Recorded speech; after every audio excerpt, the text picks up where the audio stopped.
Hello दोस्तों, आपका स्वागत है एक बार फिर से आपके अपने चैनल बिनेस स्टडी पे।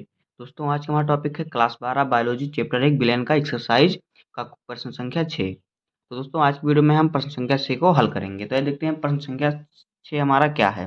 देखिए, यदि 1 ग्राम मिश्रण में Na2CO3 यानी कि सोडियम कार्बोनेट एवं ये देखिए यहाँ पे छूट गया था इसलिए यहाँ पे लिख दिया है एवं NaHCO3 सोडियम बाइकार्बोनेट के मोलों की संख्या समान हो तो इस मिश्रण से पूर्णतः क्रिया करने के लिए 0.1 मोल HCl के कितने ml की आवश्यकता होगी। देखिए, ये जो क्वेश्चन हमारा 3 चरणों में पूछ रहा है। क्या कह रहा है कि पहले यदि 1 ग्राम मिश्रण में Na2CO3 यानी कि सोडियम कार्बोनेट और NaHCO3 सोडियम बाइकार्बोनेट के मोलों की संख्या समान हो तो मिश्रण में पूर्णतः क्रिया करने के लिए 0.1 मोल HCl के कितने ml की आवश्यकता होगी। तो आइए इसको हल करते हैं। देखिए, क्वेश्चन थोड़ा टफ है लेकिन तो आपको आसानी से समझ में आ जाएगा, टेंशन लेने की जरूरत नहीं है। तो आइए देखते हैं, इसको हल करते हैं। देखिए, पहले हम चरण 1 को हल करेंगे क्योंकि ये पूछ रहा है कि मिश्रण में जो मिश्रण है 1 ग्राम Na2CO3 और NaHCO3 का, इसमें दोनों की मोलों की संख्या समान है, लेकिन हमें क्या पता कि कितनी कितनी है, तो उसको हम पहले ज्ञात करेंगे। तो देखिए, यहाँ पे लिखेंगे चरण 1, इसको लिख लेते हैं रेड पेन से।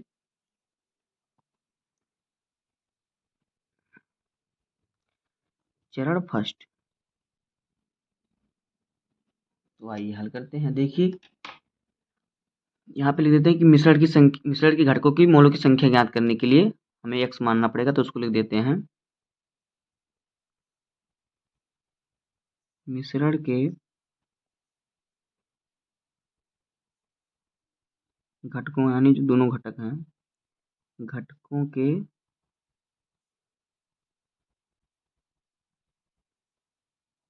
मोलों की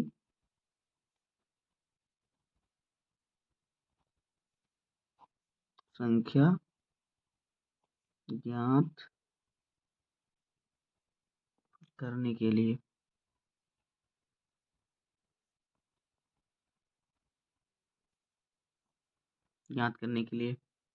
माना कि मिश्रण में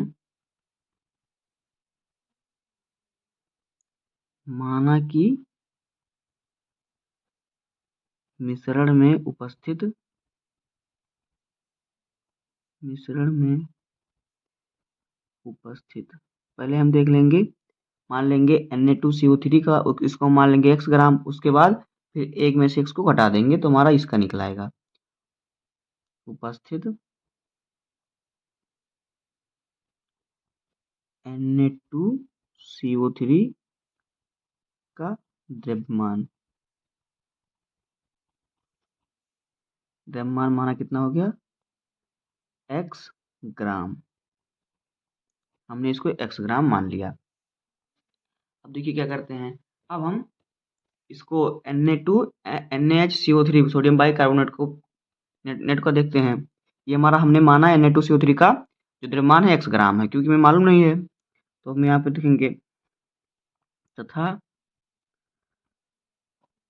मिश्रण में उपस्थित NaHCO3 का द्रव्यमान। देखिए, ये दोनों का मिश्रण 1 ग्राम है, तो 1 ग्राम में से हम x को घटाएंगे, इसको निकाल देंगे। ये हमारा x हमने इसको माना, तो इसको जब हम 1 में से घटा देंगे तो हमारा इसका मान निकल आएगा। तो यहाँ पे करेंगे 1 माइनस x ग्राम, ये हमारा हो गया। अब देखिए, अब क्या करेंगे, हम इनके जो मोल है उसको निकाल लेंगे। देखिए, मोल बराबर क्या होता है, मोल इनका निकालेंगे हम मोलर द्रव्यमान। तो देखिए, मोलर द्रव्यमान बराबर जो हमारा सूत्र होता है उसको लिख लेते हैं।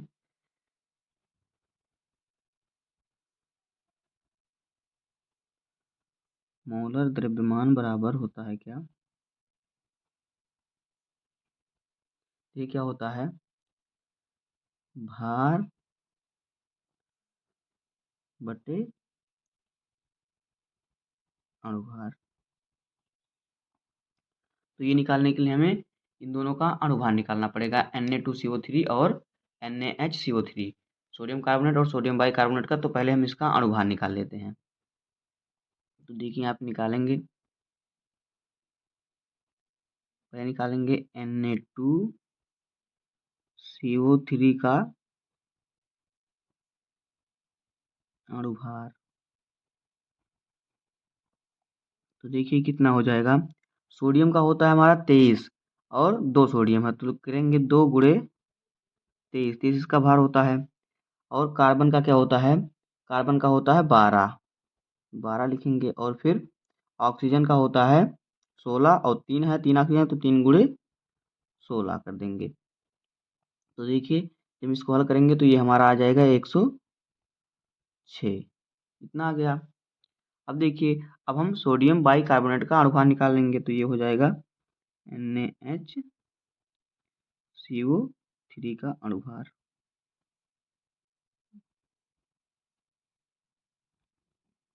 तो देखिए इसका क्या हो जाएगा, सोडियम का हो जाएगा 23 और हाइड्रोजन का हो जाएगा 1 और कार्बन का कितना होता है, कार्बन का होता है 12 तो उसको लिखेंगे 12 और प्लस ऑक्सीजन का होता है 16 तो 3 गुणे 16, 3 ऑक्सीजन है। इसको हल करेंगे तो ये हमारा आ जाएगा 84, इतना हो जाएगा। इसके बाद इसी सूत्र पर रखेंगे हम मोलों की संख्या, द्रव्यमान मतलब मोलों की संख्या। तो यहाँ पे आइए देखते हैं। तो यहाँ पे लिखेंगे कि x ग्राम में, सॉरी इसको रेड पेन से लिख देते हैं, x ग्राम में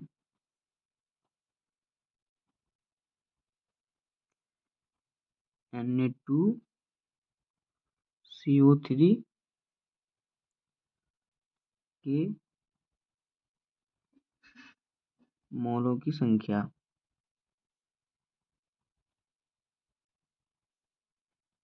तो देखिए क्या है, भार बटे अणुभार। तो इसका भार हमने x माना है और अणुभार कितना निकला है 106। तो लिख देंगे इसको 106 क्योंकि Na2CO3 का अणुभार 106 निकला है। देखिए इसका हो जाएगा, हमने माना था 1 माइनस एक्स ग्राम, तो 1 माइनस एक्स ग्राम में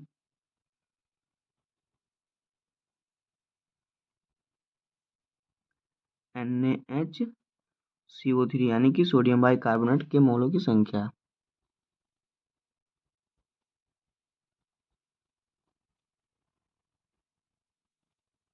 ये मोलों की संख्या। तो इसकी मोलों की संख्या हमने, इसका जो भार हमने कितना कितना माना था, जो हमने इसका भार हमने x माना तो x को हमने 1 में से घटा दिया तो 1 माइनस एक्स हो गया। तो यहाँ पे रखेंगे 1 माइनस एक्स और इसका जो होता है अणुभार कितना निकला है 84, लिख देंगे 84, इतना हो गया। देखिए प्रश्न अनुसार हमारा क्या कह रहा है, ये कह रहा है कि दोनों के जो मोल हैं, दोनों के घटकों के मोल की संख्या समान है। तो ये इसको समान करते हैं प्रश्नानुसार। यहाँ पे लिखेंगे क्या कहा प्रश्न में, मिश्रण के दोनों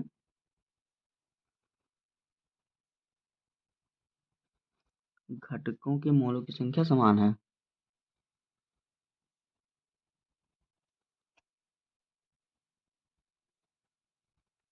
मोलों की संख्या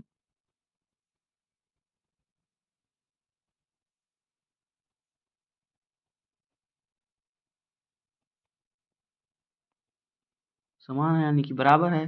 तो अब इसके बराबर इसको लिख सकते हैं हम, क्योंकि समान है तो इसको लिख देंगे। इतने के NaCO3 के बराबर हो जाएगा NaHCO3। तो यहाँ पे लिखेंगे Na2CO3 का मोल बराबर NaHCO3 का मोल,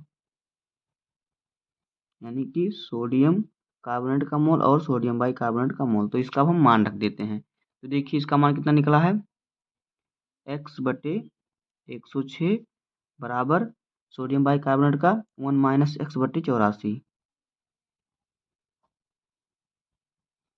इतना निकला है। 106 का गुणा 1 में करेंगे तो हो जाएगा 106 और x में करेंगे तो हो जाएगा, माइनस का चिन्ह लगाएंगे हो जाएगा 106 x बराबर 84 का करेंगे 84 x हो जाएगा। अब x को हम इधर ले जाएंगे और इसको उधर ले जाएंगे। तो देखिए यहाँ पे हो जाएगा, इसको उधर ले जाते हैं 106 के, तो ये प्लस में हो जाएगा। तो देखिए क्या हो जाएगा, इधर 106 बच गया और बराबर ये माइनस का इधर आ जाएगा हो जाएगा प्लस में 106 एक्स। देखिए यहाँ पे हो जाएगा 106 एक्स बराबर 84, और 106 जब जुड़ जाएगा तो ये हो जाएगा 190 एक्स, 190 एक्स। देखिए यहाँ पे क्या हो जाएगा, एक्स बराबर हो जाएगा 106 बटे 190। जब हम इसको काटेंगे तो ये हमारा आ जाएगा एक्स बराबर 0.558 ग्राम। तो एक्स बराबर हमारा जो निकला वो निकला है 0.558 ग्राम।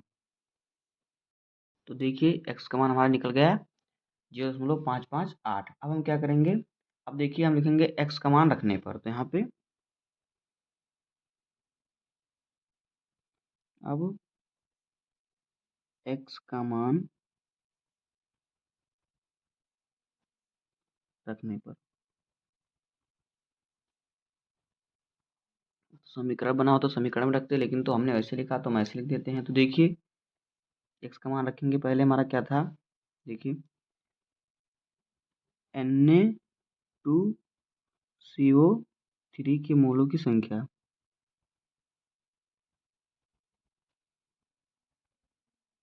के मोलों की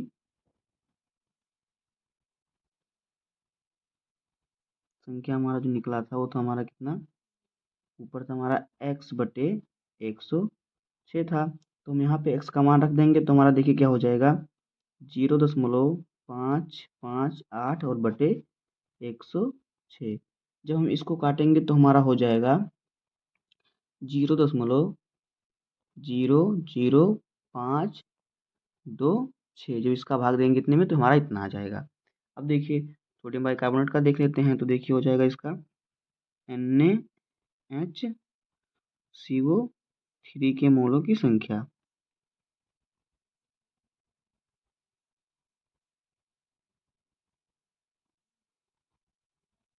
ये हमारा कितना निकला था, ये हमारा निकला था 1 - x बटे 84, 1 - x बटे 84। तो यहाँ पे भी हम एक्स का मान रखेंगे तो हमारा हो जाएगा 1 - 0.558 बटे 84। और फिर देखिए जब इसमें से एक में से इतने को घटाएंगे हम, तो ये हमारा हो जाएगा, देखिए कितना बचेगा, ये हमारा बचेगा 0.442 और बटे में बचेगा 84। जब इससे हम इतने को भाग देंगे काटेंगे तो ये हमारा देखिए ये हमारा हो जाएगा क्या, तो ये हमारा बचेगा 0.00526। तो देखिए दोनों समान ही आया, दोनों की मोलों की संख्या समान ही आई। तो आइए अब हम देख लेते हैं कि चरण दूसरे में क्या कह रहा है। चरण दूसरे में कह रहा है कि आवश्यक एचसीएल गणना करने के लिए बोल रहा है। तो देखिए यहाँ पे लिखेंगे चरण 2। आप बुक से क्वेश्चन देख सकते हैं अगर आपको समझ में नहीं आ रहा है। तो चरण सेकंड में देखिए क्या पूछा है, आवश्यक एचसीएल की गणना, तो इसको लिख देंगे आवश्यक एचसीएल की गणना। तो आइए इसकी गणना करते हैं। देखिए हम इससे एचसीएल का जो होगा इससे एचसीएल की क्रिया कराएंगे। तो देखिए पहले कराते हैं हम सोडियम कार्बोनेट से, Na2CO3 प्लस HCl से क्रिया कराएंगे तो ये हमारा बन जाएगा NaCl प्लस H2O और प्लस CO2। तो देखिए अब इसको संतुलित करेंगे तो देखिए हमारा यहाँ पे हाइड्रोजन यहाँ पे 2 है और यहाँ पे 1 है। तो यहाँ पे हम क्या करेंगे, इसके आगे 2 लगा देंगे। और देखिए यहाँ पे तो Cl 2 हो गया और Cl यहाँ पे 1 ही है, तो यहाँ पे हम लगाएंगे 2, Na 2 हो गया, Na यहाँ पे 2 का दोनों। अब ये संतुलित हो गया। तो देखिए यहाँ पे क्या हो गया, यहाँ पे देखिए सोडियम के लिए जो है कितने मोल की आवश्यकता है, जो सोडियम है यहाँ पे इसके लिए यहाँ पे 2 मोल की आवश्यकता है। 1 मोल के जो हमारा यहाँ पे देखिए पूछ रहा था कि मतलब सोडियम कार्बोनेट को उदासीन करने के लिए कितने मोल की आवश्यकता होगी? तो यहाँ पे देखिए 2 मोल HCl की आवश्यकता पड़ेगी। तो आइए इसको लिखते हैं। यहाँ पे लिखते हैं इसको, देखिए चूंकि Na2CO3 के 1 मोल के लिए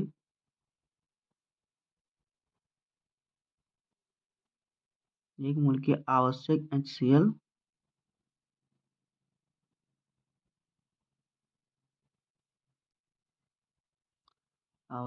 जो होगा 2 मोल, क्योंकि यहाँ पे 2 HCl हुआ है।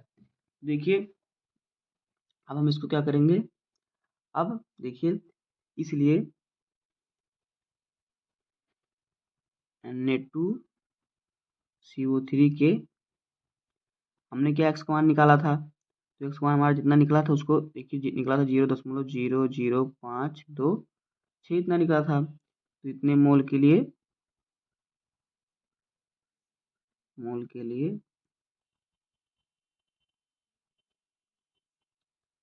आवश्यक HCl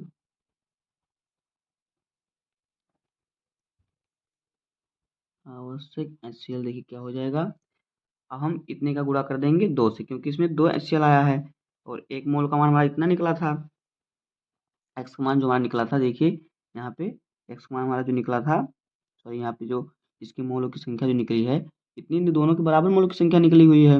एक्स का मान रखे हैं जब, तो इसके मोलों की संख्या दोनों की सेम ही निकली है। पहले हम रखेंगे NaCO3 का, तो देखिए NaCO3 में भी यही निकला है और NaCO3 में भी यही निकला है। तो यहाँ पे HCl का 2 मोल है, तो यहाँ पे क्या करेंगे, इसके मोल में HCl के 2 मोल से गुणा कर देंगे। तो देखिए यहाँ पे क्या हो जाएगा, यहाँ पे हो जाएगा 0.00526, क्योंकि मिश्रण में जो है इतना, इसका मोल इतना है, और फिर तो हम HCl से क्रिया करेंगे तो हो जाएगा इसका 2 मोल और लगेगा, तो इसका जब गुणा हो जाएगा तो हमारा हो जाएगा 0.01052 मोल।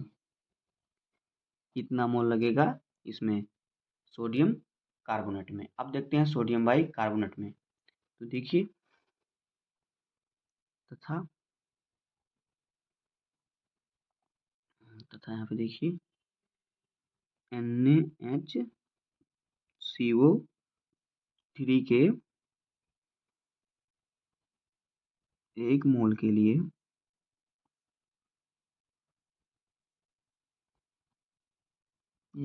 लिए आवश्यक HCl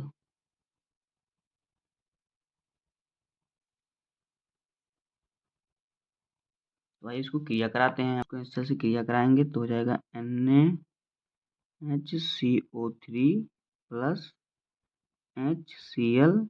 जब क्रिया कराएंगे तो ये हमारा हो जाएगा NaCl प्लस H2O और प्लस CO2। देखिए यहाँ पे H2 है, H2 यहाँ पे भी है, Na1 है, तो ये इसी प्रकार से संतुलित है। तो यहाँ पे HCl कितना है, HCl का 1 मोल आया, तो यहाँ पे इसका भी लिख देते हैं। तो देखिए क्या हो जाएगा यहाँ पे, इसलिए NaHCO3 यानी कि सोडियम बाई कार्बोनेट के, हमने यहाँ पे ऊपर निकाला मोलों की संख्या इसकी कितनी निकली थी, 0.00526। दोनों की मोलों की संख्या ऊपर हमने एक्स का मान रखा, समान ही निकली थी। इतना हो जाएगा, इतने मोल के लिए, सॉरी यहाँ पे लिख देते हैं मोल, इतने मोल के लिए HCl। देखिए क्या हो जाएगा, 1 निकला तो हम इसी में 1 का गुणा कर देंगे तो हमारा आ जाएगा 0.0526। तो इसका जब गुणा करेंगे 1 में तो यही रहेगा 0.00526, यही रहेगा मोल की। तो पहले में जितने की होगी उतने की दूसरे में भी होगी। अब देखिए, अब चरण 3 को हम देखते हैं। चरण थर्ड को हम देखते हैं। देखिए चरण थर्ड में क्या कह रहा था कि 0.1 मोल HCl की गणना कीजिए, कितने ml इसमें लगेंगे। 0.1 मोल HCl की गणना, मतलब इसमें कितने ml लगेंगे। तो देखिए इसकी गणना करते हैं, तो देखिए क्या हो जाएगा, 0.1 मोल HCl में 0.1 मोल।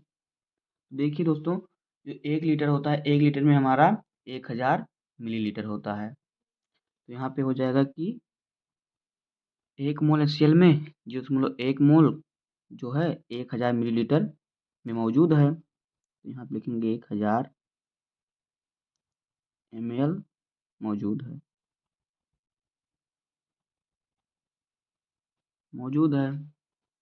अब देखिए क्या हो जाएगा, तो हमारा इतना इसमें मौजूद है, क्योंकि 1000 एक लीटर में हमारा 1000 मिलीलीटर होता है। तो जब 0.1 मोल का हमें निकालना है, तो इतना का हम इतना रखेंगे 1000।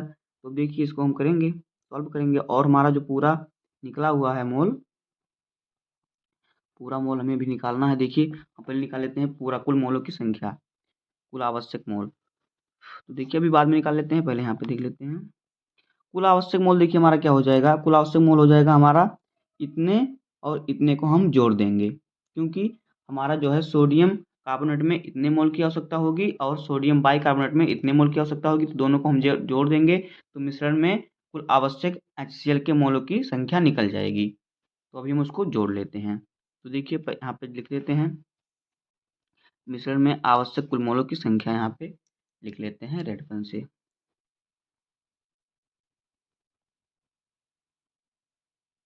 मिश्रण में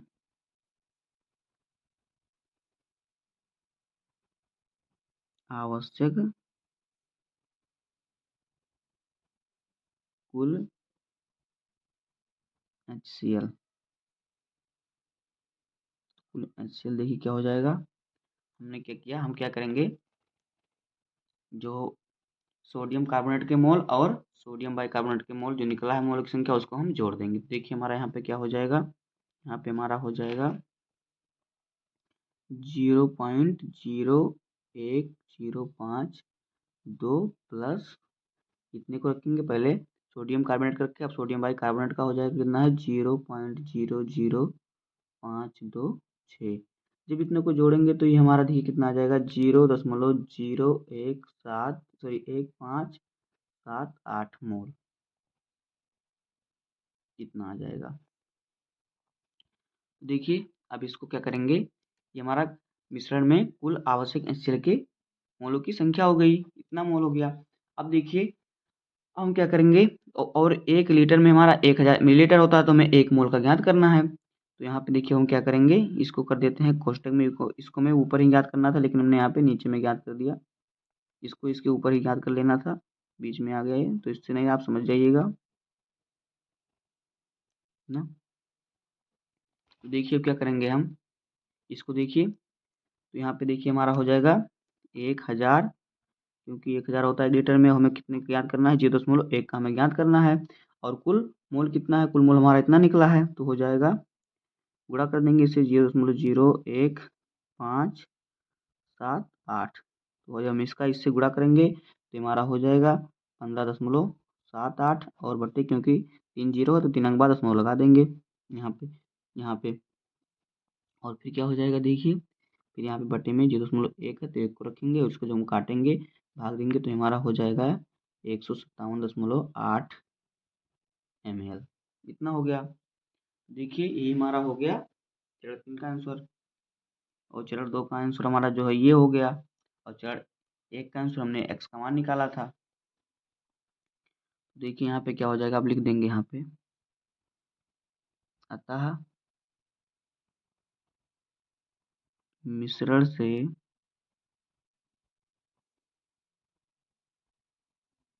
क्रिया करने के लिए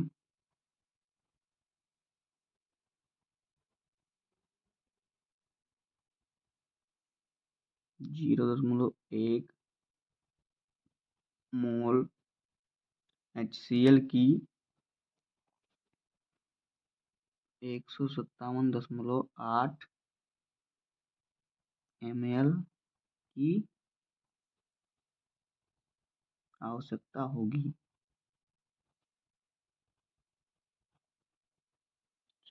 दोस्तों बस आज की वीडियो में इतना ही। उम्मीद है कि आपको यह टॉपिक टफ था लेकिन समझ में आ गया होगा। अगर आपको वीडियो पसंद आया हो तो वीडियो को लाइक कर दीजिएगा और चैनल पर नए हैं तो सब्सक्राइब कर लीजिए। मिलते हैं किसी नेक्स्ट वीडियो में, तब तक के लिए धन्यवाद। जय हिंद।